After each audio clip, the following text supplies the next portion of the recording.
Friday ফান্ডার আজকের নিবেদন সৌরভ আঢ্যের লেখা গল্প কিরণ। সৌরভ আঢ্য, জন্ম মেদিনীপুরে, পেশায় অধ্যাপক, নেশায় লেখক।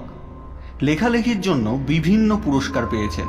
তার মধ্যে উল্লেখযোগ্য 2008 সালে পশ্চিমবঙ্গ সরকার আয়োজিত ছোট গল্প লেখার প্রতিযোগিতায় প্রথম পুরস্কার। 2020 সালে লেখকের প্রথম ও একক বই মোহিনী মন্থন প্রকাশিত হয়, যা ইতিমধ্যেই বিপুল জনপ্রিয়তা লাভ করেছে। আজকের গল্পের প্রধান চরিত্রে ইন্সপেক্টর তিওয়ারি, সন্ন্যাসী, বিজয়েন্দ্র রাজ, সোনার পাখি ও কিরণ। গল্প পাঠে সুজয়।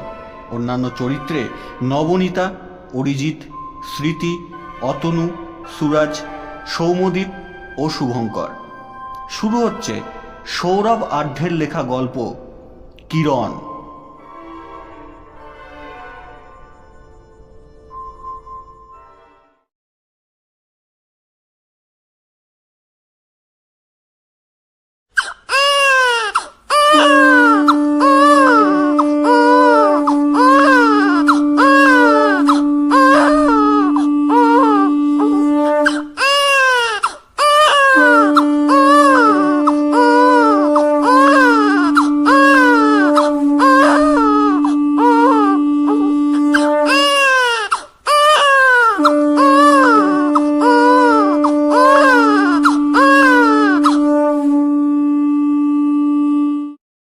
তৃতীয়বারের শঙ্খধ্বনিটা মাঝপথেই থেমে যায়। রাজা সাহেবের বাড়ি থেকে এতক্ষণ শঙ্খধ্বনির সাথে এক সদ্য যাতে তার স্বরে কান্না ভেসে আসছিল, সেটাও নিশ্চুপ। কি হলো? এরকম শ্মশানের নিস্তব্ধতা হঠাৎ এই শুভক্ষণে কেন? বৃদ্ধা জানকী মায়ের বুকটা ধক করে ওঠে। এত বছর যে কান্না শোনার জন্য তার কান দুটো সদা জাগ্রত থাকত, তা থেমে গেল কেন? খাট থেকে বাতের ব্যথায় কাবু পা দুটোকে নিয়ে কোনো রকমে আছড়ে পাছড়ে নেমে আসেন। তারপর হাঁপাতে হাঁপাতে অতি কষ্টে দৌড়ে যান আতুর ঘরের দিকে। কি হলো? এত জটলা কেন দরজার বাইরে? সে তো রাজাবাবুকে বলে দিয়েছিল বৌরানীর আতুর ঘরে বাইরের কোনো লোকের অনধিকার প্রবেশ। গল্পগুজব কিছুই যেন না হয়। তবে তবে কি আজ এতদিন পর জমিদার বাড়িতে নতুন অতিথির আগমনের খুশিতে এত ভিড়? হতে পারে, কিন্তু সবার মুখ এত শুকনো কেন? এ তো হওয়ার কথা নয়। আনন্দের বান ডাকা উচিত সবার মনে। তবে ভিড় ঠেলে ঘরের মধ্যে ঢুকে আসে জানকী। কি হলো? শিশুর শয্যা শূন্য কেন? কোথায় গেল? এই তো একটু আগেই দেখে গেল সদ্যজাতকে। এবার জানকীর চোখ গেল মখমলের বিছানায় ঘুমন্ত সদ্য মা হওয়া নারী মূর্তির দিকে। একই হাত পা যেন আর নিজের বশে নেই, থর থর করে কাঁপছে। গোটা পৃথিবী দুলতে শুরু করে জানকী। হায় রাম, হে ভগবান বলে মাটিতে লুটিয়ে পড়ে সে। বিছানায় শুয়ে থাকা নারীর ঠোঁটের কষবে একটা রক্তের ধারা ধীরে ধীরে নেমে আসছে।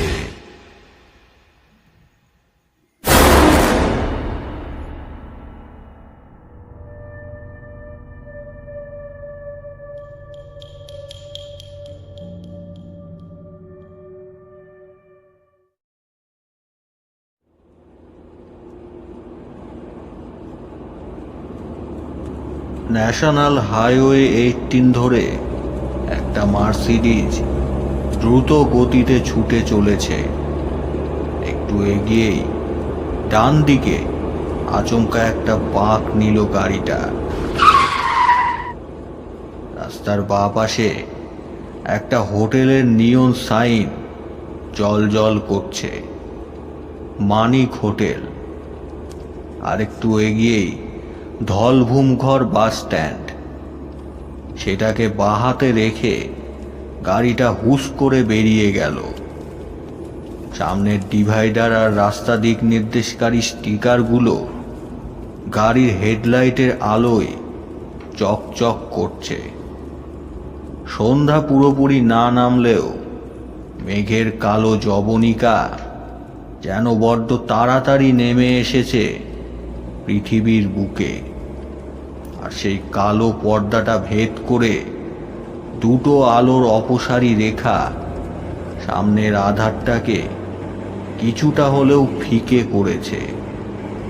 বাদিকের কালো রঙের একটা ছোট টিলার উপরই করকর রবে বাজ পড়ল।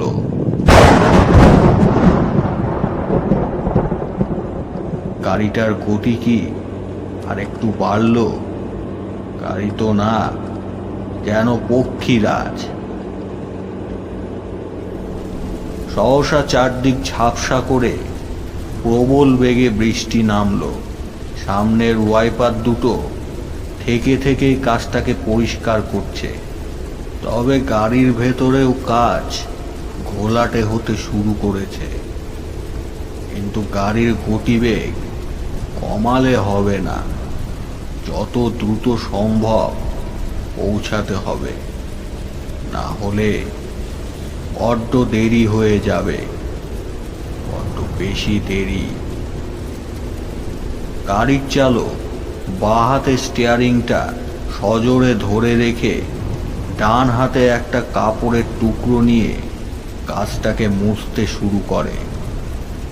চালক না তো, এই আলো আধারিতে একটু চোখ সয়ে আসলেই বোঝা যায় গাড়ি চালাচ্ছে এক নারী মূর্তি। চুল বোহেমিয়ান স্টাইলে মাথার উপর তুলে বাঁধা, পরনে গাঢ় লাল টপ, ব্লু ফেডেড জিন্স। শরীরের প্রত্যেকটা চড়াই উতরাই বলে দিচ্ছে এ নারী অনেক পুরুষকেই মুহূর্তে তার যৌবন আগুনে পতঙ্গের মতো পুড়িয়ে মারতে পারে। লাল গোলাপের পাপড়ির মতো দুটো ঠোঁটে কোনো হাসির রেখা নেই, বরং অদ্ভুত রকমভাবে দৃঢ়। টানা টানা হরিণের মতো চোখ, চোখের চাউনি সামনের পিছতে থাকা কালো রাস্তার উপর স্থির, নিশ্চল। তাতে কি কোনো আশঙ্কাও কি মারছে, নাকি দুঃখের কালো ছায়া নেমে এসেছে, নাকি এই দুটোর সাথে আরো দুটো জিনিস এসে মিশেছে, ইস্পাত কঠিন সংকল্প আর আত্মপ্রত্যয়। গাড়িটা এবার ঘাটশিলা থেকে মুসাবনি যাওয়ার রাস্তা ধরল। আরো মিনিট 20 চলার পর গাড়িটা একটা ছোট লালচে মেরুন রঙের বাড়ির সামনে দাঁড়িয়ে পড়ে। বাড়িটার বাইরে লেখা মুসাবনি পুলিশ স্টেশন। গাড়ি থেকে দ্রুত নেমে আসে মেয়েটি। ভেতরে এসে সোজা ওসির ঘরের সামনে গিয়ে কয়েক সেকেন্ড দাঁড়ায়। তারপর মে আই কাম ইন বলে ঢুকে যায়। ঢোকার সাথে সাথেই টেবিলের ওপার থেকে এক মধ্য 40-এর ভদ্রলোক মাথা তুললেন। বুকের ওপর লেখা আর.সি. তিওয়ারি। কিছুক্ষণের জন্য আগন্তুককে দেখে নিয়ে इंस्पेक्टर तिवारी बोलें, मैडम आप इस समय? আসতে তো বাধ্য হলাম। लेकिन मैडम আমরা তো আমাদের সমস্ত রকম ট্রাই করছি। দেখুন, আমি কি বলেছি আপনারা ট্রাই করছেন না? কি কিন্তু রেজাল্ট তো কিছুই আসছে না। 24 ঘন্টা হতে চললো, কোনো খবর নেই। তার আগের জনেরও কোনো খবর পাওয়া গেল না এখনো অবধি। 3 দিনের মধ্যে 2 জন মিসিং। মিডিয়ার কথা বাদ দিন, ওরা তো যা বলার তাই বলে চলেছে। কিন্তু আপনি কেন বুঝতে পারছেন না আমার অবস্থাটা? যত সময় যাচ্ছে তত দুশ্চিন্তা বাড়ছে। কি হলো, কোথায় গেল, কিছুই বুঝতে পারছি না। তার চেয়েও বড় ব্যাপার, দুজনের কেউই কেন আমাকেই কিছু বলে গেল না। এর আগে তো ওরা কোনো দিন এমন করেনি। মুখটা কোনো রকমে পাশের দিকে ঘুরিয়ে চোখের জল চাপার ব্যর্থ চেষ্টা করে মেয়েটি। समझ रहे हैं मैडम, ये सब मीडिया की झूठ झमेला हमको ही लिपटाते हैं। आज सुबह ही एक कलकत्ता के न्यूज़पेपर वाला मेरे पीछे ही पड़ गया। আমাদের উপরে भी प्रेशर আসছে। झारखंड गवर्नमेंट तक उद्विग्न है। ये तो हमारा प्रेस्टिज का मामला है मैडम। কথাটা শেষ হওয়ার পরও সামনে চেয়ারে বসা আগন্তুক কোনো উত্তর দিচ্ছে না দেখে ইন্সপেক্টর তিওয়ারি আবার বলতে শুরু করে। Actually we are trying hour level best, কিন্তু স্যাররা যে কোথায় গেলেন, আমাদের যে খবরি আছে না, ও বলছিল मुसाबनी के बॉर्डर पे एक आदिवासी गांव है, वहाँ पर ही लास्ट उनाদের दिखा গেছে। আমি নিজে গিয়ে वहाँ पर छानबीन করেছি, लेकिन कोई কিছু বলতে পারলো নি। ওই গ্রামটা কোন দিকে, কি নাম, কিভাবে যেতে হয়? বুদবুদা গাঁও। लेकिन আপনি কি এত রাতে वहाँ पर যাওয়ার কথা ভাবছেন? প্লিজ ম্যাডাম, মত যাইয়ে। আপনার কিছু হয়ে গেলে আমার নকরি থাকবে না। এক তো আরবি কে গ্রুপ অফ ইন্ডাস্ট্রিজের 2 জন মালিক মিসিং, উপর আগার আপনার भी কিছু হয়ে যায়, আমি কি জবাব দেব? प्लीज मैडम, आप थोड़ा सुबुर कीजिए। আমি কাল दोपहर के पहले जरूर कुछ খবর আপনাকে এনে দেব। কোনো কথা না বলে চেয়ার ছেড়ে মেয়েটা উঠে দাঁড়ায়। তারপর একবার অনুরোধের দৃষ্টিতে ইন্সপেক্টরের দিকে তাকিয়ে রুমের গেটটা ঠেলে বেরিয়ে যায়। আর তার বেরিয়ে যাওয়ার সাথে সাথেই রুমে এসে ঢোকে sub inspector Ramprasad Yadav. Sir, आपने तो उसे बोल दिया कि काल कुछ खबर देंगे, लेकिन कैसे? बुदबुदा के पीछे जो काला पहाड़ है, वहां से कोई लौटा है क्या? वही तो समझ में नहीं आता, लोग जाते क्यों है वहां पर, क्या है वहां पर? ये किरण मैम साहब भी बोल रही थी उनकी दोनों भाइयों को ढूंढने के लिए वो अकेला ही वहां पर जाएगी। उनको रोकने के लिए ही हम ये बोल दिया। क्या करे, कुछ समझ में नहीं आ रहा। ইন্সপেক্টর তেওয়ারির গলায় চিন্তার ছাপ সুস্পষ্ট।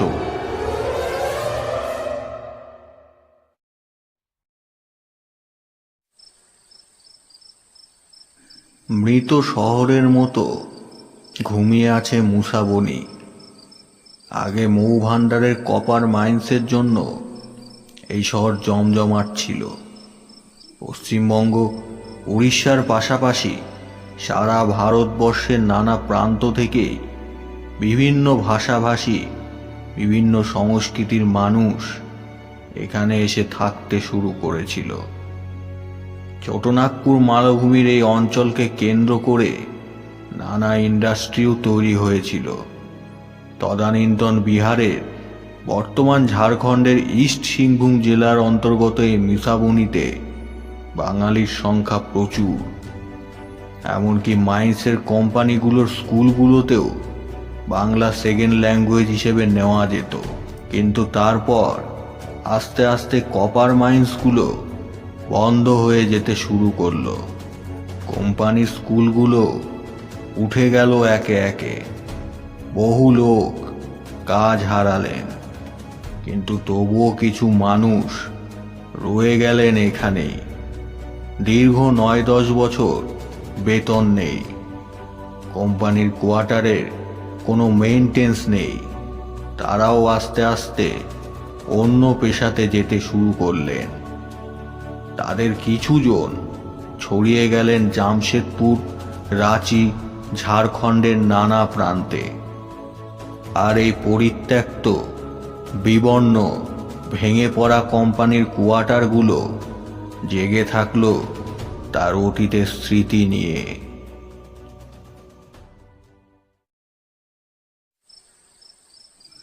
আরবিকে গ্রুপ অফ ইন্ডাস্ট্রিজের গেস্ট হাউসের বারান্দায় দাঁড়িয়ে সামনে জমাট বাঁধা অন্ধকারটার দিকে তাকিয়ে আছে কিরণ ব্যানার্জি।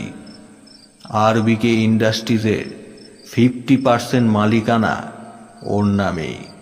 ব্যানার্জি পদবিটা যদিও ওর পৈতৃক নয়, আসলে ওর নিজের বাবার নাম কি, পদবি কি, ও নিজেই জানে না।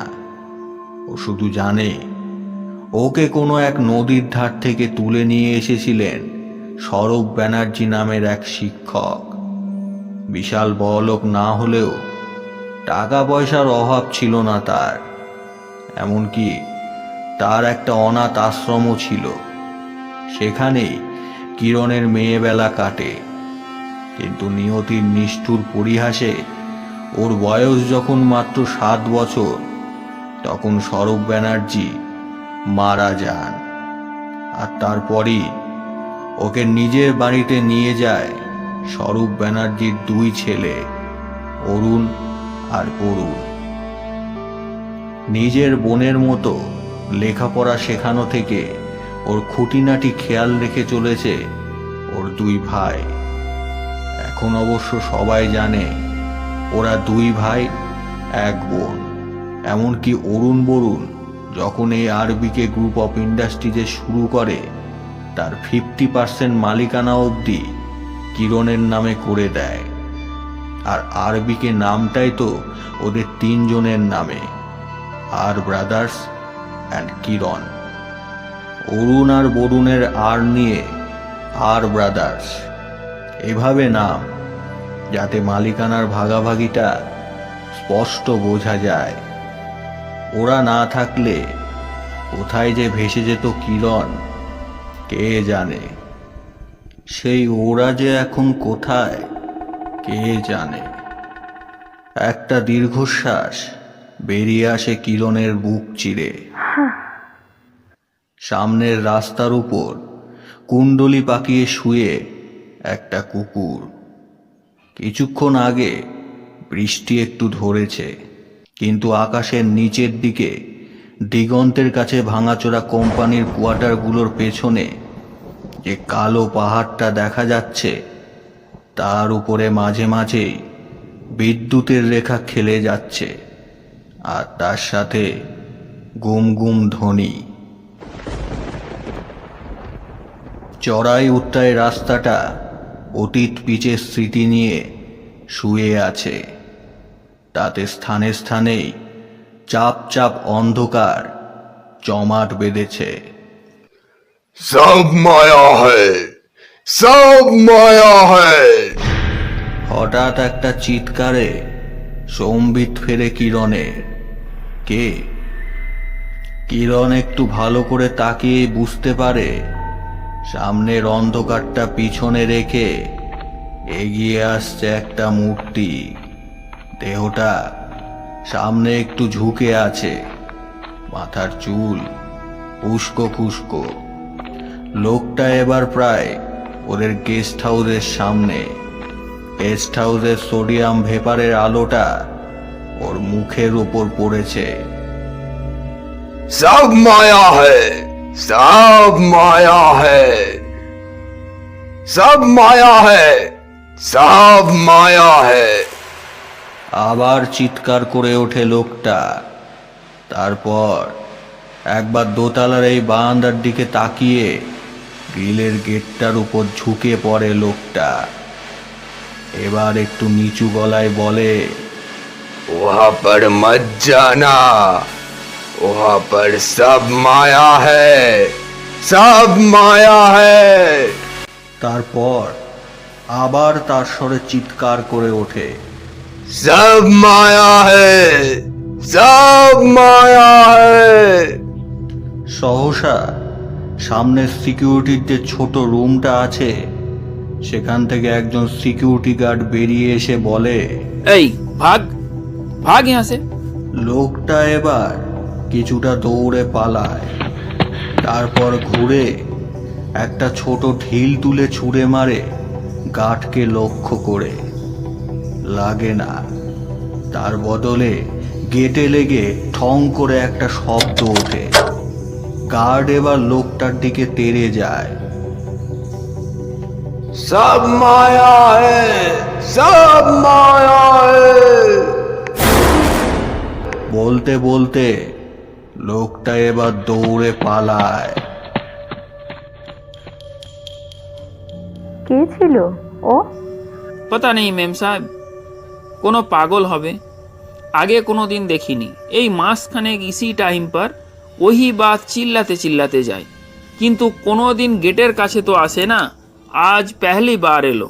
গার্ড নিচ থেকে উত্তর দেয়।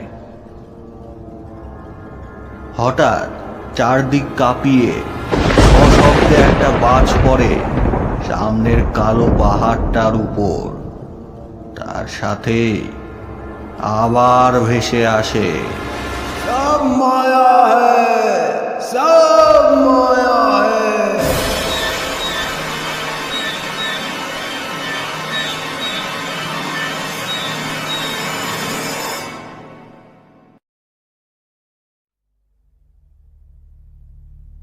আচ্ছা দিনু কাকা, ছোটতে যখন বেরিয়ে গিয়েছিল তোমাকে কিছু বলে যায়নি?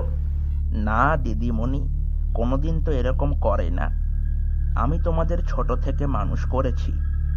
এখানে যখন বড় দাদাবাবু আর ছোট দাদাবাবু আপিস তৈরি করলো তখন থেকেই তো আমি এখানে আছি। সব সময়ই তো ওরা আমাকে বলে যায়, কিন্তু এবার যে কেন দুজনের কেউই কিছু বলে গেল না। আচ্ছা, ব্যবসার ব্যাপারে কেউ এই কদিনের মধ্যে বড়দা বা ছোটদার সাথে দেখা করতে আসেনি তো? না তো দিদিমণি। বেশ কিছু সময় দুজনেই আবার চুপ। আসলে কিরণ মনে মনে ভাবছিল, এত কম বয়সে ওরা তিনজনে যেভাবে অক্লান্ত পরিশ্রম করে এই ব্যবসাটাকে দাঁড় করিয়েছে, তাতে অনেকেরই অনেক গাত্রোদ্ধারের কারণ ওরা তিনজন। শত্রুও কম তৈরি হয়নি এই বছরে, বিশেষ করে রাজ প্রাইভেট লিমিটেড। এই মুসাবনির আশেপাশে বা মৌভান্ডারের পরিত্যক্ত মাইন্সগুলো কিনে সেখানে কিছু সহযোগী ইন্ডাস্ট্রির প্ল্যান করে ওরা তিনজন এখানে অফিস খুলেছে। ওদের আরও প্ল্যান ছোটনাগপুর আর তার সংলগ্ন জঙ্গলমহলে বিশাল প্রাকৃতিক সম্পদ ব্যবহার করা। এখানে বা ঝাড়গ্রামে যে যে ছোট ছোট কুটির শিল্পগুলো আছে সেগুলোকে এক করে একটা ছাতার তলায় আনা। আর এর মধ্যে যদি নতুন কোনো কপার মাইন্সের সন্ধান পাওয়া যায় তাহলে তো কথাই নেই। ভবিষ্যতে এই এলাকায় পর্যটন শিল্পের দিকেও হাত দেওয়ার ইচ্ছা আছে তাদের। এই খবর বিশেষ কেউ জানে না। আসলে ব্যবসায় সবসময় প্রতিযোগিতা লেগেই থাকে, আর এসব খবর পাঁচকান হলেই বাগড়া দেওয়ার লোকের অভাব হবে না। কেবলমাত্র ঝাড়খণ্ড আর পশ্চিমবঙ্গ দুই রাজ্যের সরকারই এ ব্যাপারে জানে। কিন্তু এখানে অফিস খোলার পর থেকেই রাজ প্রাইভেট লিমিটেডের মালিক বিজয়েন্দ্র রাজ যেন আরও উঠে পড়ে লেগেছে ওদের পেছনে লাগার জন্য। যেন প্রকারেণ ওদের ক্ষতি সে করতে চায়।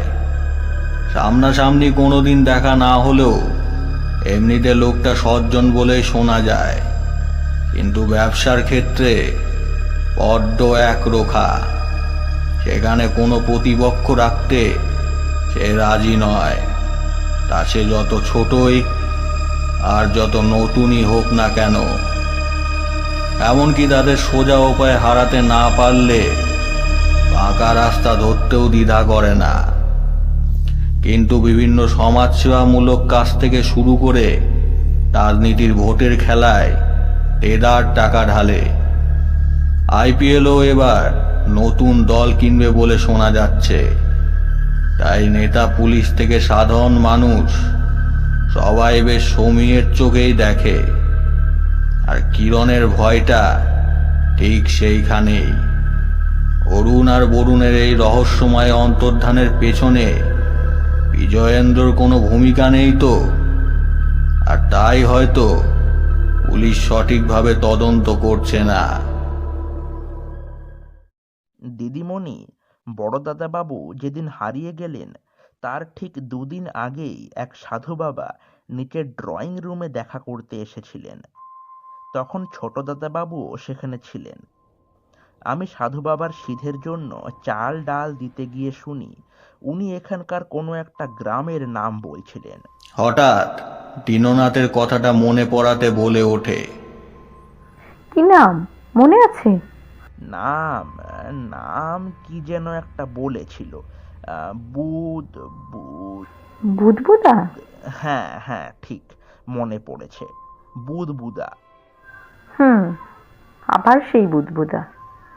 কিন্তু বেলা 3টে বেজে গেল, এখনো তো ইন্সপেক্টর তিয়ারি কোনো খবর দিল না। কিরণ এবার অধৈর্য হয়ে একবার মোবাইলে ইন্সপেক্টরের নম্বর ডায়াল করে। এই নিয়ে সকাল থেকে মোট 5 বার ফোন করলো।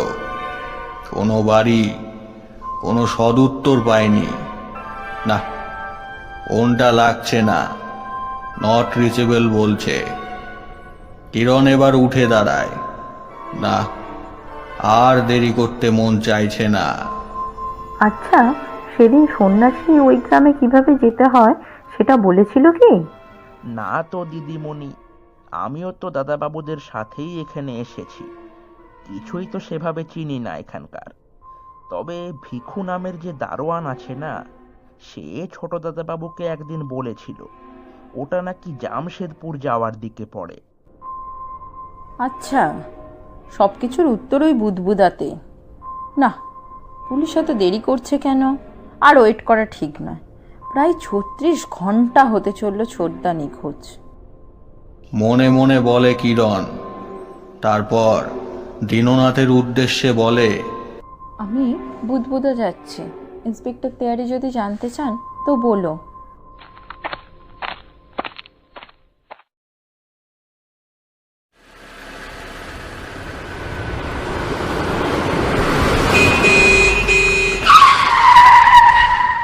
ক্যাচ শব্দে গাড়িটা সজোরে ব্রেক কষে রাস্তার একদিকে একটু হেলে যায়।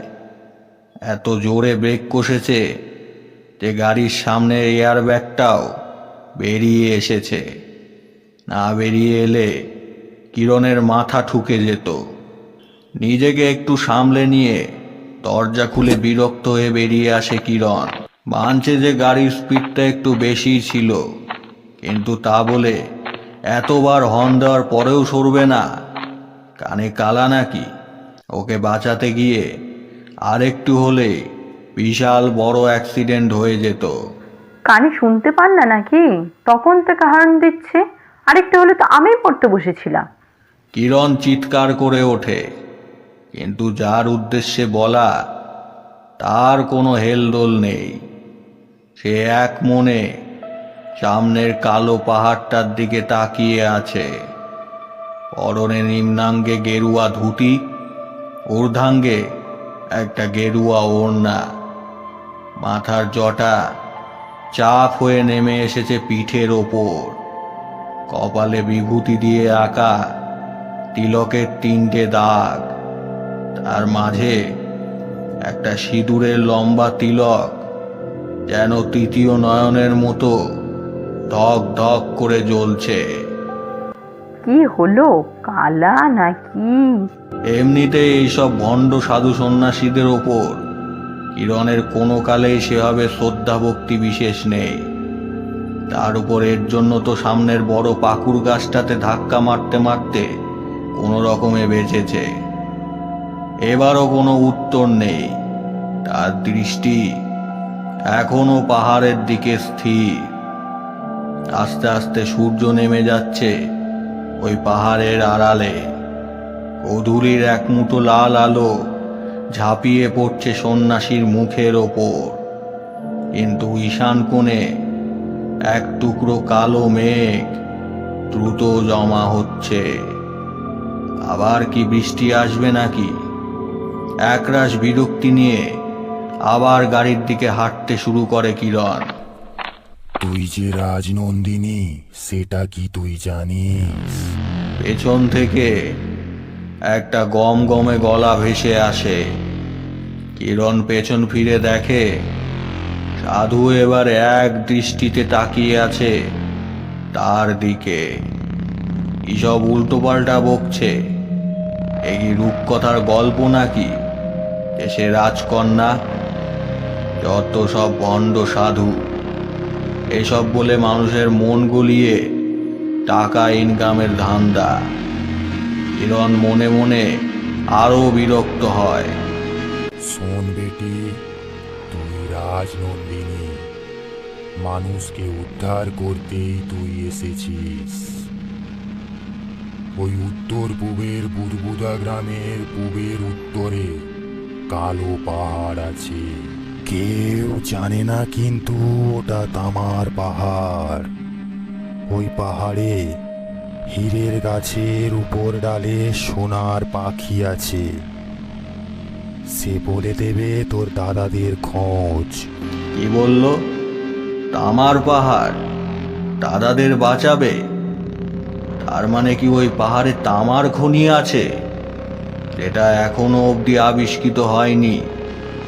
আর তাই কি অরুণ আর বরুণ ওখানে গিয়েছিল, আর সেখানেই বিজয়েন্দ্র কিছু করেছে? আজ গেস্ট হাউস থেকে বেরোনোর পরপরই বারে বারে মনে হচ্ছিল কেউ যেন ওর পিছু নিয়েছে। কেউ কি বিজয়েন্দ্রেরই লোক? আর এই সাধুই কি অরুণ বরুণের কাছে গিয়েছিল? আচ্ছা, এরকম নয় তো এই সাধুকেও বিজয়েন্দ্রই পাঠিয়েছে, যাতে কপার মাইন্সের লোভ দেখিয়ে তাদের ক্ষতি করা যায়। হয়তো অরুণ বরুণেরও কোনো ক্ষতি অলরেডি করে দিয়েছে, এবার তার পালা। তাই হয়তো এই সোনার পাখি হীরের গাছের রূপকথার গাল গল্প ফাঁদা। কিরণের মন দুই দাদার জন্য হু হু করে ওঠে।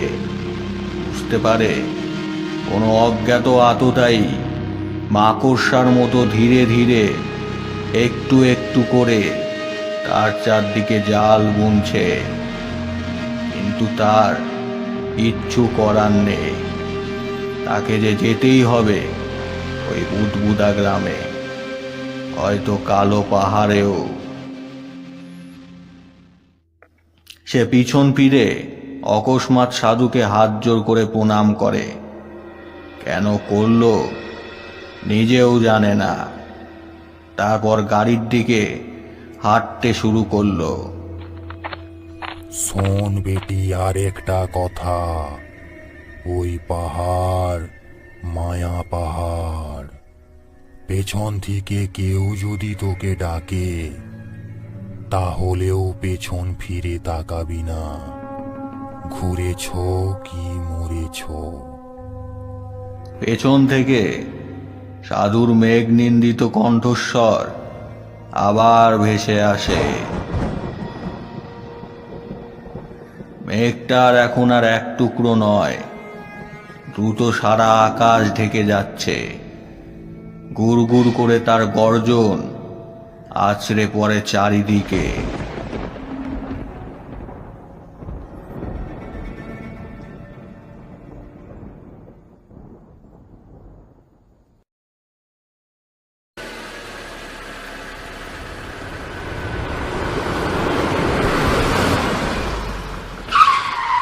গাড়িটা একদিকে পার্ক করে কিরণ। সামনের রাস্তাটা কয়েকশো মিটার গিয়ে উত্তর দিকে বাঁক নিয়েছে, আর তারপর থেকেই কালো পাহাড়ে ওঠার রাস্তা শুরু হয়ে যাচ্ছে।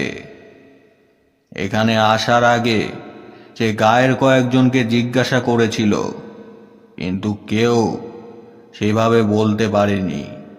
কয়েকজন দেখেছিল ওদের কালো পাহাড়ের আশেপাশে ঘোরাঘুরি করতে।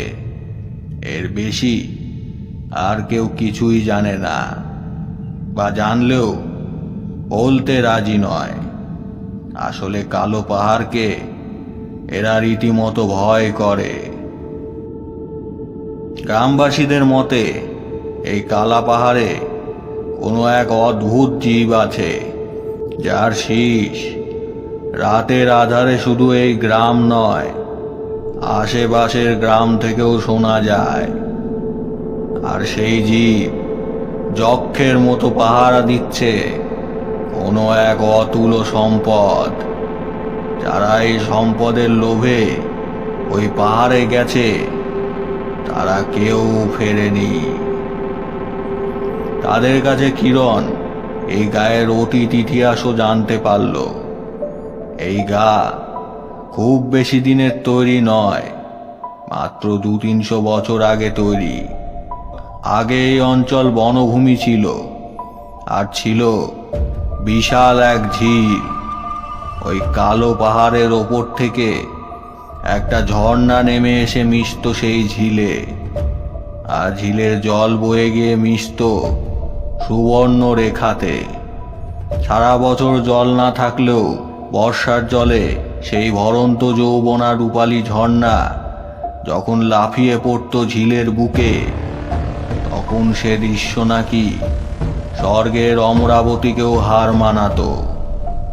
আর কালো পাহাড়ও তখন এরকম প্রেতের অভিশপ্ত ছিল না, তখন তার নাম ছিল মায়া পাহাড়। তারপর এখানে মাইন্স আবিষ্কৃত হলো, ঝিলের আশেপাশের গাছ কেটে কলকারখানা তৈরি হলো, এই গ্রাম তৈরি হলো। সুখে, শান্তি, অর্থনীতিতে সমৃদ্ধ গ্রাম বুদবুদা। ঝিল আর ঝর্ণার জলের বুদবুদ থেকে যার জন্ম। কিন্তু এই সমৃদ্ধ গায়ের ওপর যেন কোনো অশুভের কুনজর পড়ল। কোনো এক অদৃশ্য নিয়তির অভিশাপ যেন নেমে আসলো এই মায়া পাহাড়ের ওপর, এই গায়ের ওপর, আর এই গায়ের জমিদার পরিবারের ওপর। আজ থেকে মাত্র 30-40 বছর আগের ঘটনা।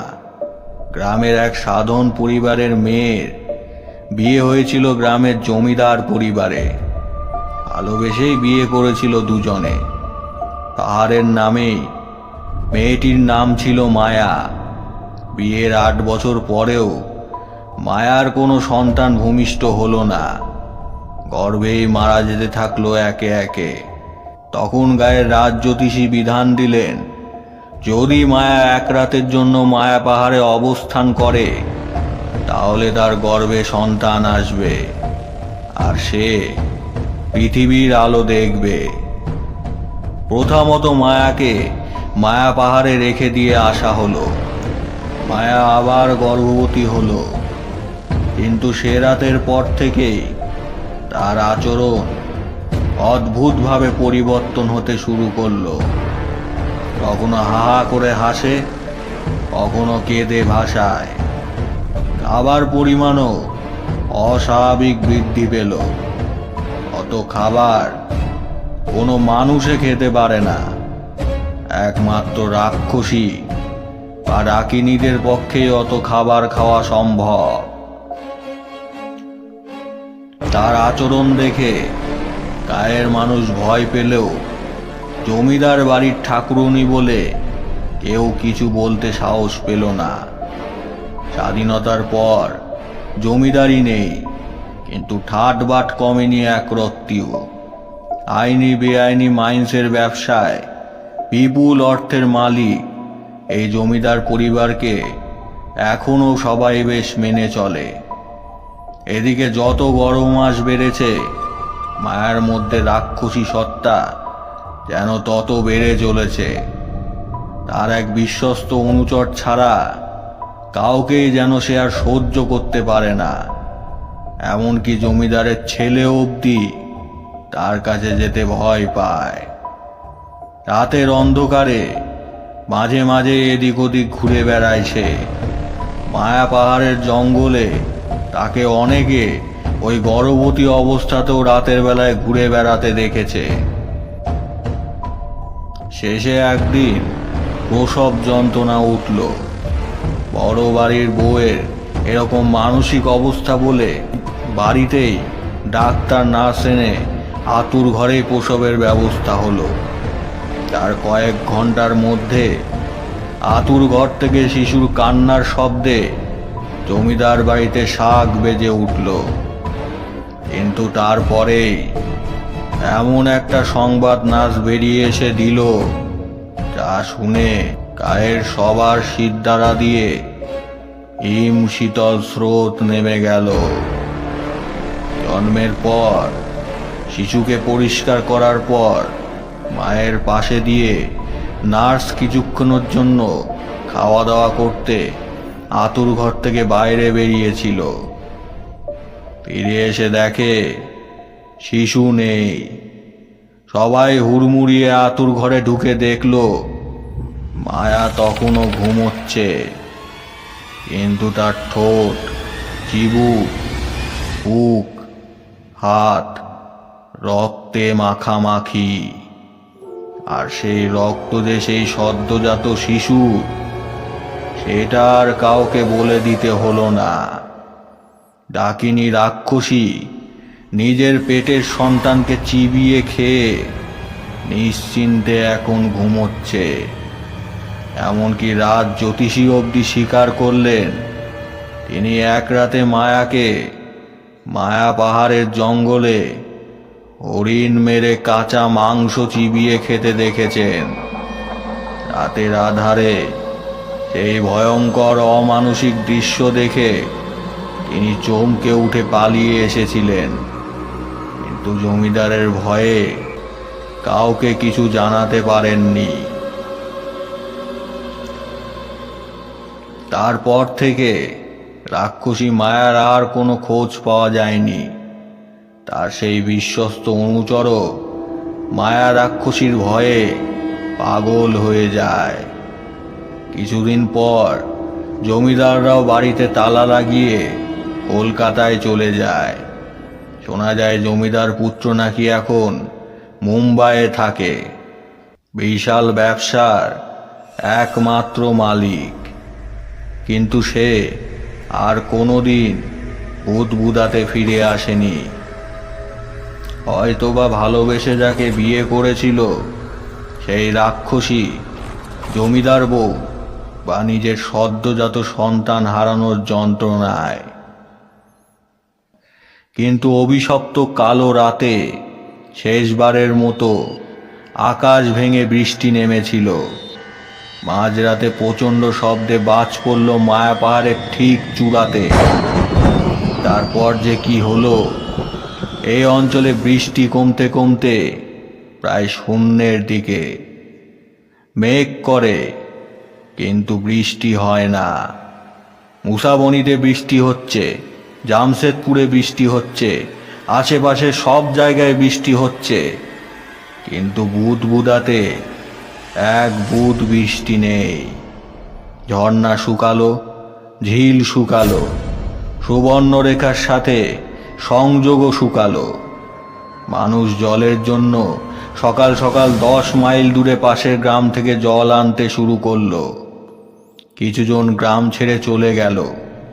যারা রয়ে গেল তারা মায়া রাক্ষসীর করাল ছায়ায় ঢাকা গ্রামের স্মৃতি নিয়ে ধুঁকতে ধুঁকতে বেঁচে থাকলো। আর থাকলো এই রুক্ষ শুষ্ক প্রান্তর, আর তার মাঝে ওই বিশাল কালো ছায়া নিয়ে কালো পাহাড়। মায়া পাহাড় ধীরে ধীরে পরিণত হলো কালো পাহাড়ে। আর তারপর থেকেই এই কালো পাহাড়ে সেই অদ্ভুত জীবের বাস। সেই জীব কেউ দেখেনি, শুধু ডাক শুনেই শিউরে উঠেছে সবাই।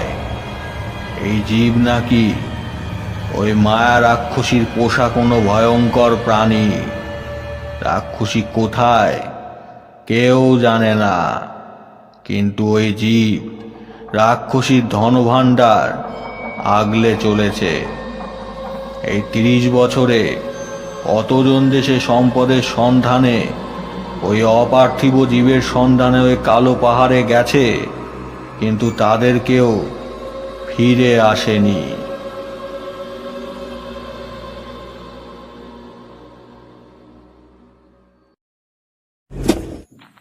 গাড়ি থেকে নেমে আসে কিরণ। তার পরনে আজ গাঢ় নীল টপ আর কালো ফেরের জিন্স। গাড়ি থেকে একটা 4 সেলের বড় টর্চ বের করে আনলো। গাড়ির ভেতর থেকে আরেকটা জিনিস বের করে সে কোমরে গুজল। একটা পিস্তল, লাইসেন্স মুসাবনি থেকে আসার সময় সে সাথে করেই নিয়ে এসেছে। সে রীতিমতো ন্যাশনাল লেভেলের শুটিং কম্পিটিশনে পার্টিসিপেটও করেছে। গ্রামবাসীদের বলা এই বুদবুদার মায়া রাক্ষসী বা আজব জীবের অথবা সন্ন্যাসীর বলা হীরের গাছে সোনার পাখির কোনো গাল গল্পতেই তার বিন্দু মাত্র বিশ্বাস নেই।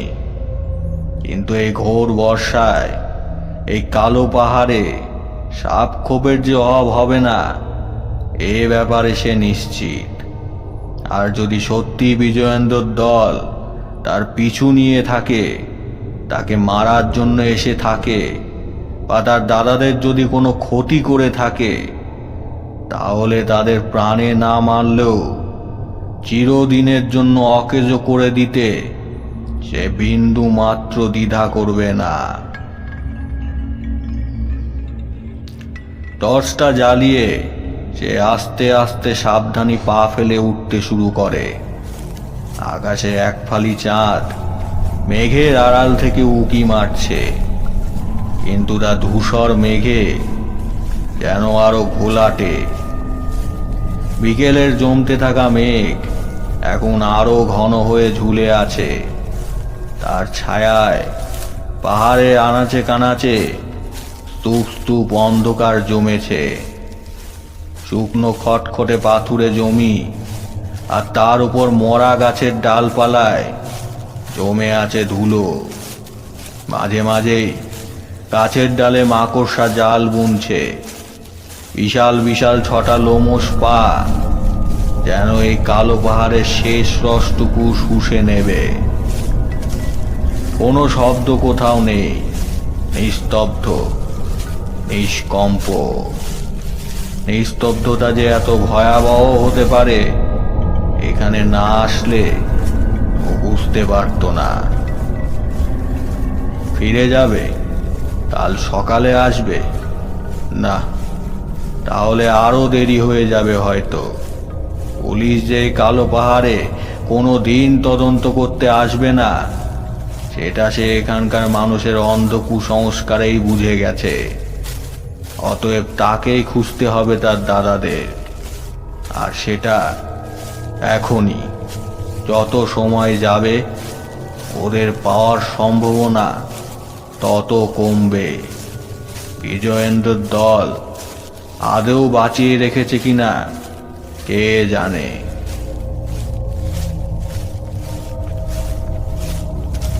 কিরণ সাবধানে পা ফেলে ফেলে কিছুটা উঠে আসে। ডান দিকে একটা পাথরের আড়ালে তার টর্চের আলোটা পড়ার সাথে সাথে কিরণ একটু চমকে ওঠে। একটা দ্রুত খচমচ শব্দ হচ্ছে। কেউ মনে হচ্ছে কিছু একটা খাচ্ছে। মাংস কি? কিন্তু কে কে ওখানে? কিরণ এবার দেখে পাথরটার আড়াল থেকে একটা দেহ উঠে দাঁড়াচ্ছে। মুখে মাংসের টুকরো লেগে, হাতে এক মাংসের বড় টুকরো। ওকে অবাক করে দিয়ে দেহটা এবার ওর দিকে একটু একটু করে এগিয়ে আসছে। আরে কে এটা? এ তো কাল রাতের মুসাবনির সেই পাগলটা। পাগলটা এবার কিরণের একদম কাছে এগিয়ে আসে। কিরণ একদম স্থির। কি করবে কিছু বুঝতে পারছে না। পাগলটা কিরণের মুখের ওপর দৃষ্টি স্থির করে। অকস্মাৎ পাগলটা একটা প্রচণ্ড চিৎকার করে পেছনে পিছিয়ে যায়। হাতের মাংসের টুকরো ছিটকে যায়। তার চোখে মুখে প্রচণ্ড বিস্ময়, যেন ঠেলে বেরিয়ে আসছে। মায়া, মায়া ঠাকুরানী, আপনি আবার এসেছেন সবাইকে উদ্ধার করতে। আমি জানতাম আপনি ফিরে আসবেন। আপনাকে সবাইকে বাঁচাতে ফিরে আসতেই হতো। হঠাৎ তার দৃষ্টি যায় পাহাড়টার ওপরের দিকে। এবার তার উল্লাস দ্রুত আতঙ্কে পরিণত হতে থাকে। তীব্র ভয় যেন তাকে দ্রুত গ্রাস করেছে। সে আবার চিৎকার করে ওঠে, সব মায়া হে, সব মায়া হে, সব মায়া হে, সব মায়া হে, সব মায়া হে, সব মায়া হে। চিৎকার করে বলতে বলতে দোকানে দুটো হাত চেপে ধরে সে দৌড়ে নিচের দিকে নামতে থাকে। হঠাৎই পাথরে ধাক্কা খেয়ে পড়ে যায়। পাথরের সাথে তার গড়িয়ে পড়ার আওয়াজও শুনতে পায় কিরণ। তার সাথেই আরেকটা আওয়াজ ছিটকে আসতে থাকে, সব মায়া হে, সব মায়া হে। পাগলটা গড়িয়ে যাওয়ার পরও বেশ কিছুক্ষণ ওখানে স্থাণুবৎ দাঁড়িয়ে থাকে কিরণ। তারপর সম্বিত ফিরে আসে। না, অনেক দেরি হয়ে যাচ্ছে। যদিও আশেপাশের সব মানুষ বলেছে রাক্ষসীর জন্য এই গায়ে নাকি মেঘ করলেও বৃষ্টি হয় না, তবুও আকাশের মেঘের রণসজ্জা দেখে কিরণের বারবার মনে হচ্ছে আজ যেন আকাশ চিরে বৃষ্টি নামবে। আর একবার বৃষ্টি নামলে এই পাহাড়ে ওঠা অসম্ভব, চূড়ায় ওঠা তো দূরস্থ। অরুণ আর বরুণকে তখন আর খোঁজা সম্ভব নয়, তাহলে আরো দেরি হয়ে যাবে।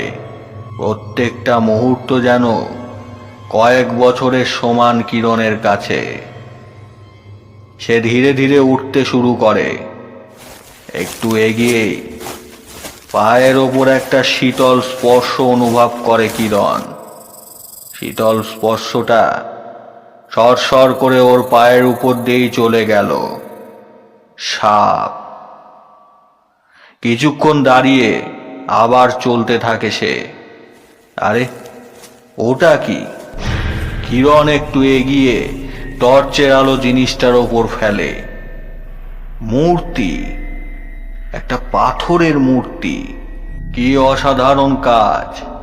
দেখে মনে হচ্ছে যেন একটা জীবন্ত মানুষ। কিন্তু কোন অসাধারণ কারিগর এই বিজন রুক্ষ পাহাড়ের উপর এই অপূর্ব মূর্তি বানালো? কিরণ খানিকক্ষণের জন্য মূর্তিটা দেখে তারপর আবার চলতে শুরু করে। কিছুটা এগিয়ে মনে হলো কেউ যেন পেছন পেছন আসছে। কেউ কি তাকে ফলো করছে? সে পিছন ঘুরে তাকাতে গিয়েও থমকে যায়। সন্ন্যাসী কি যেন বলেছিল, ঘুরেছ কি মরেছ। যদিও সে এসব গাঁজাখুরি গল্পের কোনো কিছুই বিশ্বাস করেনি, কিন্তু তবুও এই নিস্তব্ধ কালো আধারে ঢাকা পাহাড়ে একাকী এই অবস্থায় তার মনের মধ্যে থেকে থেকে কে যেন বারবার বলছে, পেছন ফিরে তাকাবি না, সোজা তাকিয়ে যাবি, পেছন ফিরে তাকাবি না। কিরণ আবার চলতে শুরু করে। একটু এগিয়ে গিয়ে দেখে আরো অনেক মূর্তি। আকাশে মেঘ এবার পুরোপুরি চাঁদকে ঢেকে দিল। তার সাথে চারদিক কাঁপিয়ে একটু ওপরেই মরা গাছটার ওপর বাজ পড়ল।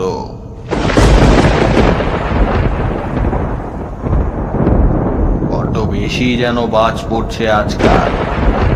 বৃষ্টি নেই, শুধু বজ্রপাত। এদিকে বাজটা পড়ার সাথে সাথেই দাও দাও করে জ্বলে উঠল সেই ঊষর প্রান্তর। আর নাটকের মঞ্চে সহসা স্পটলাইট পড়লে যেমন হয়, তেমন ভাবে সেই লালচে হলুদ আলোতে কিরণ দেখল একটা নয়, দুটো নয়, শয়ে শয়ে মূর্তি চারদিকে ছড়িয়ে। তাদের কেউ মাটিতে পড়ে, কেউ আচ্ছোয়া অবস্থায়, কেউ দাঁড়িয়ে, কেউ যেন হাঁটছে, কেউ যেন দৌড়ে পালাচ্ছে। কিন্তু প্রত্যেকের চোখে আতঙ্কের ছাপটা স্পষ্ট। তাদের দৃষ্টি পাহাড় থেকে নিচের দিকে। প্রত্যেকটা মূর্তি যেন জীবন্ত। কে বানালো এদের অত নিপুণভাবে, তাও এরকম একটা পরিত্যক্ত পাহাড়ের ওপর? হঠাৎ একটা কথা কিরণের মনে আসতেই তার শীত দ্বারা বেয়ে একটা হিম শীতল স্রোত নিচের দিকে নামতে শুরু করে। এরা কি সত্যিকারের মানুষ? হ্যাঁ, তাই তো। কিরণ একটা মূর্তির বুকে কান পাতে। খুব মৃদু হৃস্পন্দনও শুনতে পেল কি? তাহলে এরাই সেই সমস্ত মানুষ যারা এই কালো পাহাড়ের রহস্যের টানে, সম্পদের লোভে এই 30 বছর ধরে ছুটে আসছে। এরা কি পেছন ফিরে তাকিয়েছিল? তাই কি এই পরিণতি? এদের প্রত্যেকের দেহভঙ্গি, তাকানোর দৃষ্টি বলে দিচ্ছে এরা পেছনে কিছু শুনে দেখার জন্য ফিরে তাকিয়েছিল। কিন্তু এদের এরকম দশা করলো কে? তবে কি সত্যি মায়া রাক্ষসীর পোষা জীব রয়েছে এই পাহাড়ে, যে মানুষের প্রাণবায়ু শোষণ করে তাদের পাথর বানিয়ে দেয়? এতক্ষণ যেটাকে রূপকথার গাঁজাখুরি গল্প ভেবে কিরণ উড়িয়ে দিচ্ছিল, তা যেন হঠাৎই তার চোখের সামনে এসে দাঁড়িয়ে হা হা করে তার দিকে তাকিয়ে ব্যঙ্গের হাসি হাসছে। এবার তার সমস্ত দেহ যেন অবশ হয়ে আসতে শুরু করে। তবে কি বড়দার ছোটদাও এদের মতো পাথর হয়ে গেছে? এক মুহূর্তের জন্য সমস্ত পৃথিবীটা তার সামনে দুলে উঠল। ছোটবেলার সমস্ত স্মৃতি যেন কোলাজের মতো একবার তার চোখের সামনে ভেসে উঠে নিকষ কালো আধারে হারিয়ে গেল। সহসা এত অন্ধকারেও একটা আশার আলো ঝিলিক মারল তার মনের মধ্যে। এরা তো কেউ মৃত নয়, জীবিত, শুধু পাথরের মতো নিষ্প্রাণ হয়ে আছে। কিন্তু এদের বাঁচাবে কি করে? এই পাথরে পুনরায় প্রাণ প্রতিষ্ঠা করবে কি করে? সেই মুহূর্তে বিদ্যুৎ ঝিলিকের মতো কিরণের মনে পড়ল সন্ন্যাসী কি যেন বলেছিল, এই কালো পাহাড়টা আসলে তামার পাহাড়। তার মানে এর মধ্যে তামার খনি নিশ্চয়ই আছে, আর এর লোভেই এরা সব ছুটে এসেছে। আর এই পাহাড়ে সোনার পাখি আছে হীরের গাছে, রূপার ডালে। সেই পাখি নাকি বলে দেবে তার দাদাদের বাঁচানোর উপায়। না, আর এখানে দাঁড়িয়ে সময় নষ্ট করা যাবে না। এদের সবাইকে বাঁচাতে হবে, অরুণ বরুণকেও। তার আগে খুঁজতে হবে সেই হীরের গাছ, যার রূপোর ডালে থাকবে সোনার পাখি। কিরণ আবার দ্রুত উঠতে শুরু করে। আগুন ক্রমশ আরো ছড়িয়ে পড়ছে, তার সাথে বাড়ছে তার উত্তাপ। একে এতটা চড়ায়, তার উপরে এই আগুনের হলকা। কিরণের কপালে বিন্দু বিন্দু ঘাম জমতে শুরু করে। একটা হিস হিসে মৃদু শব্দে চমকে ওঠে কিরণ। কোথা থেকে আসছে শব্দটা? পেছন থেকে কি? আবার সেই হিস হিস শব্দ, তবে এবার আরো স্পষ্ট, একদম মাথার পেছনেই। না, সে কিছুতেই পেছনে দেখবে না। পেছনে দেখার পরিণতি সে দেখেছে। কিরণ আবার উঠতে শুরু করে। কিরণ, আমাদের বাঁচাও, একবার আমাদের দশা দেখো, ওই রাক্ষসী আমাদের কি করেছে। এবার আর একটা নয়, অনেক কটা শব্দ পেছন থেকে আছড়ে পড়ে কিরণের ওপর।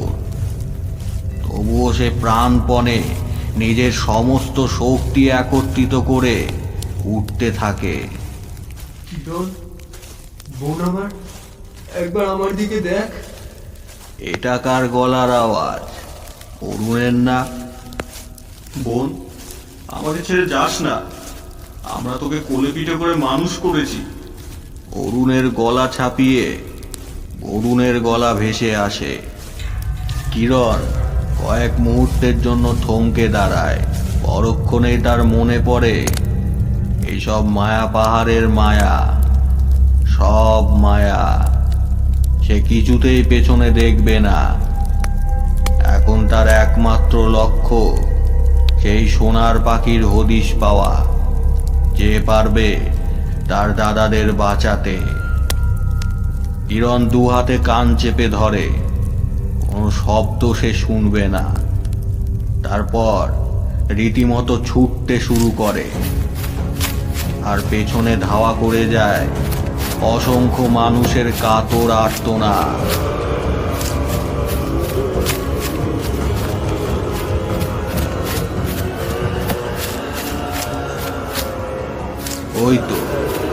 ওই তো পাহাড়ের চূড়া। কিরণ আরো জোরে ছুটতে শুরু করে।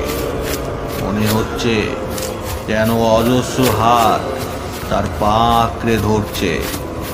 অজস্র পিশাচ, প্রেতের দল যেন কালো ছায়ার মতো তার পেছনে দৌড়ে আসছে। একবার যদি ধরতে পারে, তাহলে তারা যেন ওকে ছিঁড়ে খাবে। কিরণের পায়ের চাপে পাথর গড়িয়ে যায়। এ যত এগোচ্ছে, তার সাথে সাথেই ছুটে আসছে সেই লকলকে দাবানল আর সেই প্রেতের দল। আর একটু তাকে পারতেই হবে তাকে। হঠাৎ তার পা একটা পাথরে আটকে যায়। কিরণ হুমড়ি খেয়ে সামনে পড়ে, আর তার সাথেই থেমে যায় এতক্ষণ তালগোল পাকিয়ে তার পেছনে ছুটে আসা সমস্ত শব্দ। চারদিক আবার নিস্তব্ধ।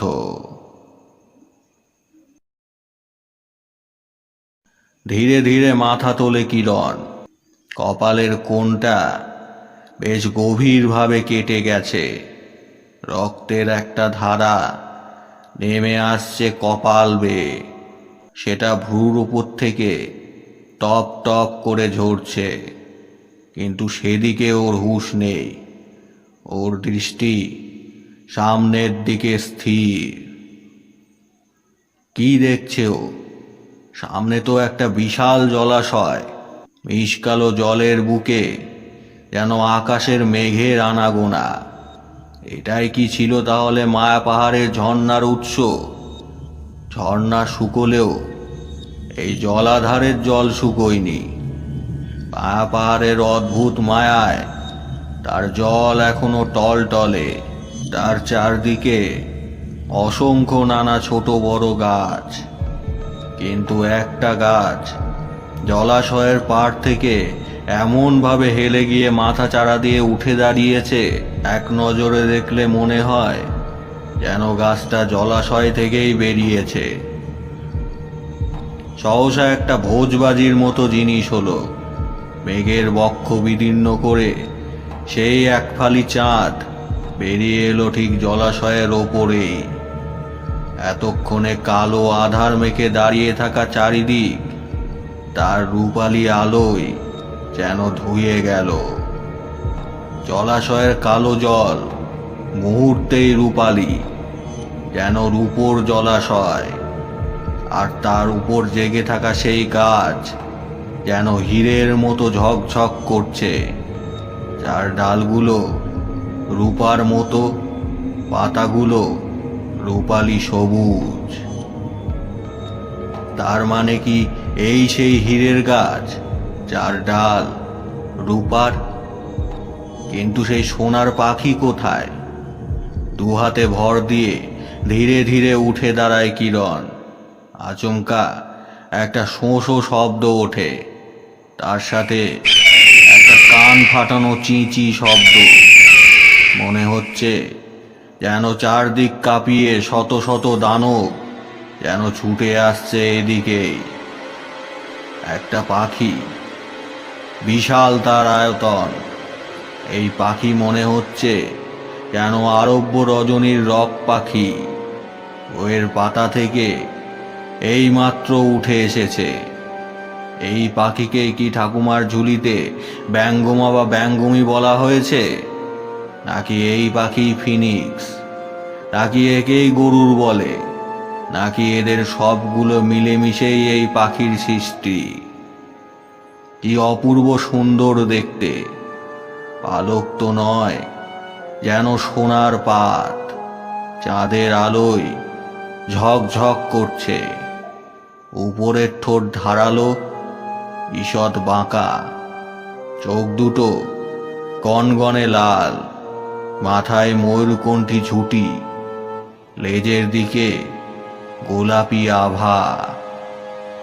পাখিটা উড়ে এসে সেই হীরের গাছের রূপার ডালে বসে।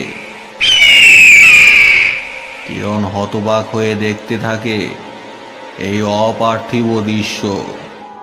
যেন মায়া পাহাড়ের অদৃশ্য ইন্দ্রজালে সে রূপকথার জগৎ চোখের সামনে দেখতে পাচ্ছে। আচ্ছা, এই কি সন্ন্যাসী সোনার পাখি, নাকি গ্রামবাসীর মায়া রাক্ষসী আজব পাহারাদার প্রাণী? কিরণ অস্ফুটে বলে, আমি দুটোই হে রাজনন্দিনী। কে কে বলল কথাটা? ওই সোনার পাখি? পাখি কথা বলতে পারে নাকি? কিরণ চমকে ওঠে। অবাক হওয়ার কিচ্ছু নেই কিরণ। পৃথিবীতে মানুষ নিজেরাই নিজেদের পিঠ চাপড়ে নিজেদের শ্রেষ্ঠ জীবের আসন দিয়ে দিয়েছে।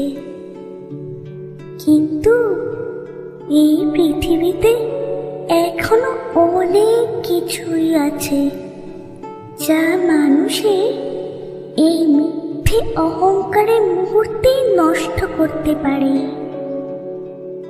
শুধু তাদের সাথে মানুষের পার্থক্য, তারা প্রকৃতিকে ভালোবেসে আগলে রাখে, নিজেদের লোভে নষ্ট করে না। তাই প্রকৃতিও তাদের ভালোবেসে মানুষের লালসার হাত থেকে লুকিয়ে রাখে। আর প্রকৃতির ভালোবাসা যখন রোষে পরিণত হয়, তখনই তৈরি হয় ওই বুদবুদা, যেখানে প্রকৃতির অমৃত বর্ষণ নেই, মেঘ হয় কিন্তু বৃষ্টি হয়ে নেমে আসে না। শুষ্ক থেকে আরো বিশুষ্ক হয়ে তিলে তিলে শেষ হয়ে যাবে সব। কেন তুমি এক রাক্ষসের অপরাধের শাস্তি দিচ্ছ এই নিরীহ গ্রামবাসীদের? কে নিরীহ রাজকন্যে? কে রাক্ষস? কেই বা রাক্ষসী। মানুষেরাই সবচেয়ে বড় রাক্ষস। রাক্ষস বলে যদি কিছু থাকে তাহলে সে একমাত্র হলো মানুষ। বা উল্টো করেও ভাবো, এই রাক্ষসীরাই মানুষের রূপ ধরে থাকে, নিজেদের প্রয়োজনের থেকে অপ্রয়োজনে প্রাকৃতিক সম্পদ সব নষ্ট করে। বিনা কারণে অত্যাধিক গাছ কাটলে বৃষ্টি যে হয় না সে তো সবাই জানে। তবুও বুদবুদায় তামার খনির লোভে যথেচ্ছ গাছ কাটা হয়েছে। মাটির তলা থেকে অকারণে জল তুলে নষ্ট করা হয়েছে যেখানে সেখানে। তাহলে বলো, রাক্ষস কে? আর রাক্ষসের শাস্তি তো এই প্রকৃতি বারে বারে দেবে। প্রকৃতি নিজেকে বাঁচাবে। তাতে যদি মানুষ নামের এই রাক্ষসদের নিশ্চিহ্ন হতে হয় তো হবে, যেমন ভাবে নিশ্চিহ্ন হয়ে গেছে প্রকৃতির ভারসাম্য বিনষ্টকারী সমস্ত জীব। কেউ কোনো প্রজাতি অমর নয়। কিন্তু উপায় কি? বুদবুদার আবার পুরনো অবস্থায় ফিরে যাওয়ার উপায় কি? এই জলাশয় থেকে জল নিয়ে যাও রাজনন্দিনী। তিলে তিলে বিন্দু বিন্দু সঞ্চয় করো একে। জল অমৃত, সেই পারবে বুদবুদাকে ঠিক করতে। আর এই হীরের গাছের ডালও নিয়ে যাও, চারিদিকে গাছ রোপণ করো, যে আকাশ থেকে পেরে আনবে জলের অমৃত ধারা। আর তুমি যাবে না? তুমি যাবে না আমার সাথে? যাব, কিন্তু এখন নয়। তোমাদের পাপের প্রায়শ্চিত্ত হলে তবেই গাছে গাছে ফিরে যাব আমি। কিছুক্ষণ দুজনেই নিশ্চুপ। চাঁদের আলোয় এক মায়া পাহাড়, এক মায়া পাখি, আর এক মায়া রাজকন্যা। আর আমার দাদারা আর পাথর হয়ে যাওয়া এত এত মানুষ বাঁচবে কি করে? কিরণের কণ্ঠে আকুতি ফুটে ওঠে। ওরা এই মায়া পাহাড়ে তামার লোভে, প্রাকৃতিক সম্পদের লোভে ছুটে এসেছে একে নষ্ট করবে বলে, তাই শাস্তি পেয়েছে। আগুনে পাখি উত্তর দেয়, একটিবার ক্ষমা করো, আমি ওদের হয়ে কথা দিচ্ছি, আমরা এবার থেকে এই মায়া পাহাড়ের প্রকৃতির রক্ষক হয়ে থাকবো। কিরণ আকুল কণ্ঠে বলে, বেশ, তোমার কথায় এবারের মতো ক্ষমা করলাম। তবে প্রকৃতি কিন্তু সব সময় নজরে রাখবে তোমাদের কাজের ওপরে। ক্ষমা একই অপরাধের জন্য বারবার হয় না। কিরণ হাঁটু গেড়ে মাথা নত করে বসে পড়ে প্রকৃতির সেই অকল্পনীয় বিস্ময়ের কাছে। যাও, এই জলাশয়ের জল নিয়ে ওদের উপরে ছিটিয়ে দাও, ওরা প্রাণ ফিরে পাবে। জলই অমৃত, জল ছাড়া জীবজগৎ জড় পাথর মাত্র। কিন্তু খেয়াল রেখো, এক বিন্দুও যেন নষ্ট না হয়। কিরণ একটু এগিয়ে গিয়ে নিজের জিন্সের পকেট থেকে রুমালটা বের করে, ভিজিয়ে নেয় জলাশয়ের জলে।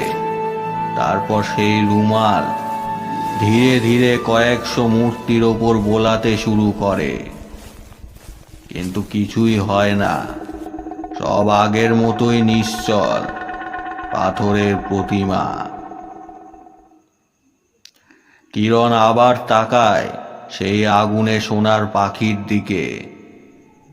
চিন্তা করো না, ওরা একটু পরে বেঁচে উঠবে। যাও, বাকি জিনিসগুলো নিয়ে ফিরে যাও।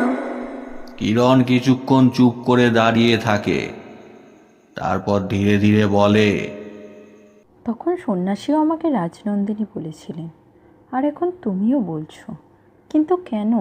আমি তো রাজকন্যা নই।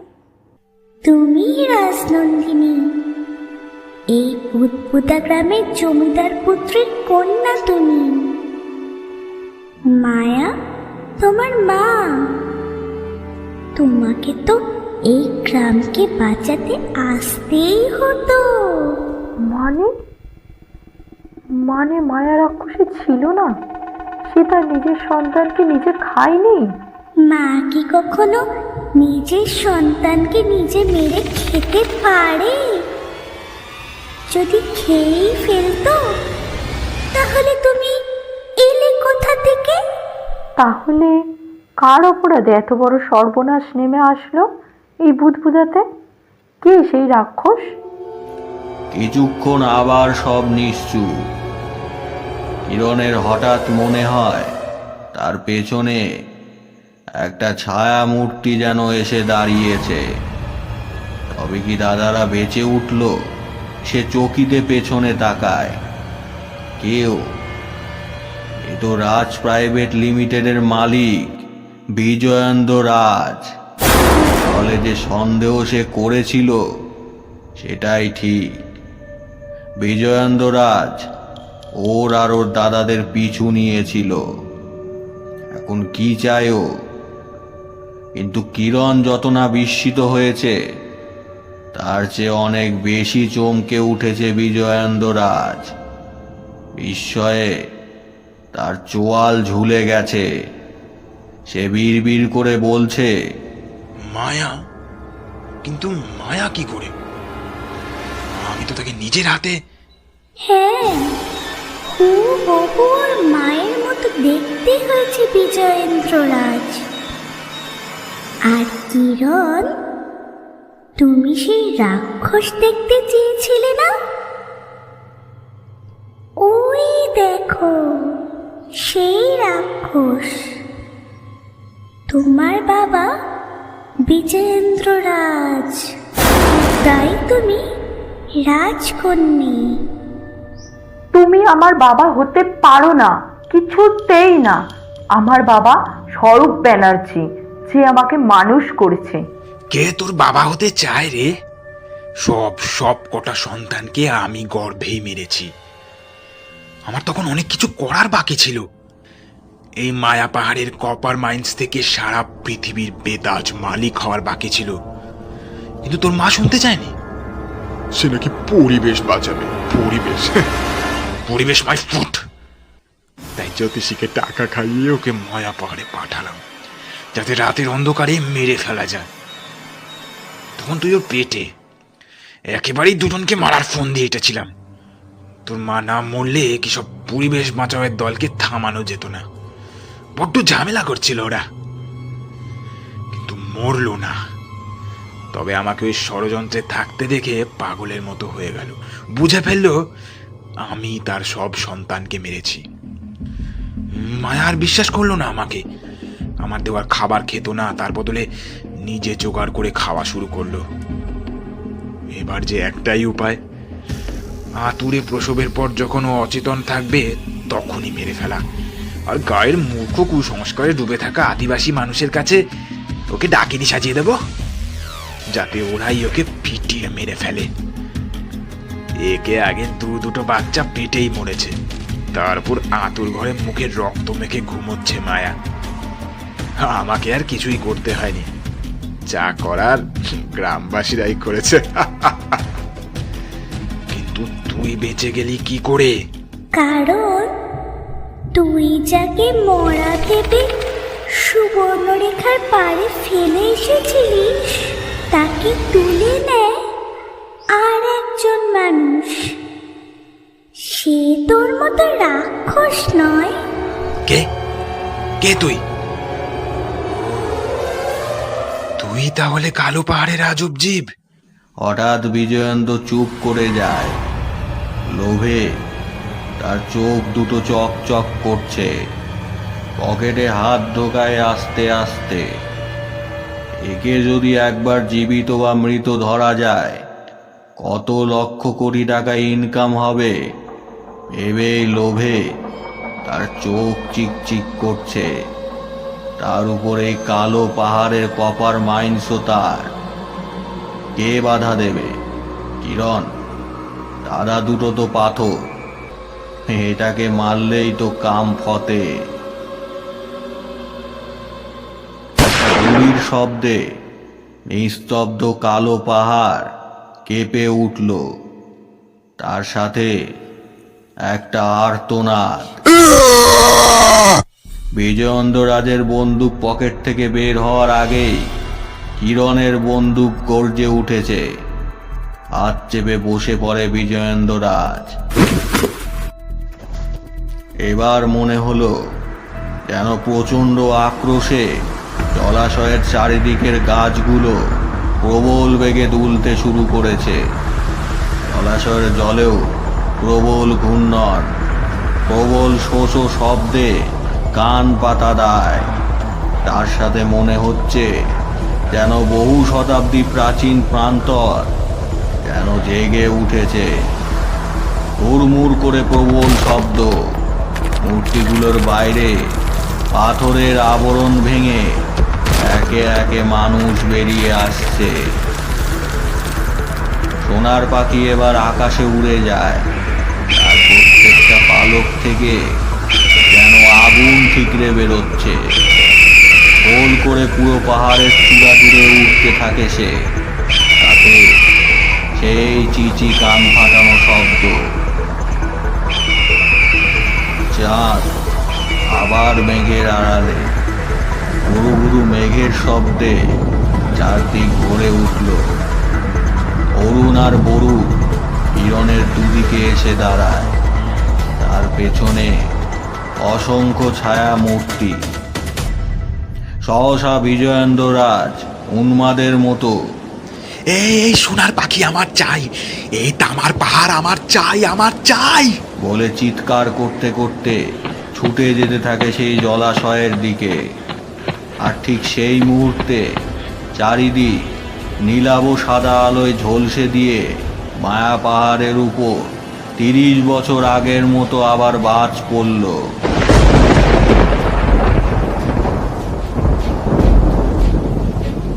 সাথে প্রচণ্ড কর্কর শব্দ, আর তার সাথে একটা প্রবল আর্তচিৎকার। বিজয়েন্দ্র রাজের দেহটা মুহূর্তের ভগ্নাংশের মধ্যে ছিটকে গিয়ে পড়ল জলাশয়ের ঘূর্ণনরত কালো জলের মধ্যে।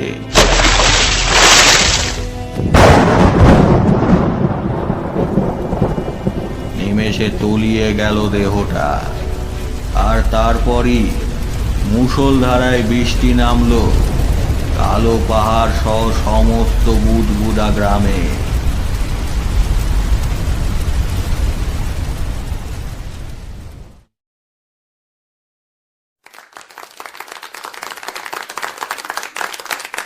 তিন বছর পরের ঘটনা।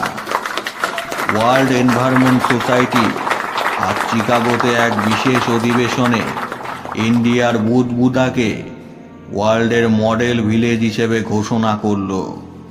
আর তার পরিবেশ রক্ষা এবং পরিবেশ বান্ধব সহযোগী ইন্ডাস্ট্রি তৈরির জন্য আরবিকে গ্রুপ অফ ইন্ডাস্ট্রিজকে ওয়ার্ল্ড ব্যাংকের তরফ থেকে বিশেষ অনুদান দেওয়া হলো, যাতে তারা এই বুদবুদা মডেল বিশ্বের চারিদিকে ছড়িয়ে দিতে পারে। বিশেষ করে যে সমস্ত অঞ্চলে জলের বিশেষ সমস্যা দেখা দিচ্ছে।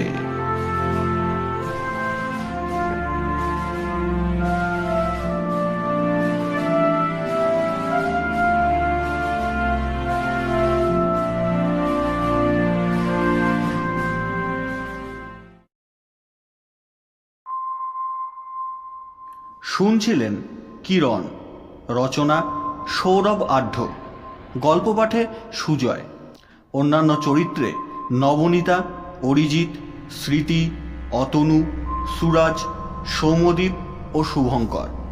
এডিটিংয়ে শুভঙ্কর।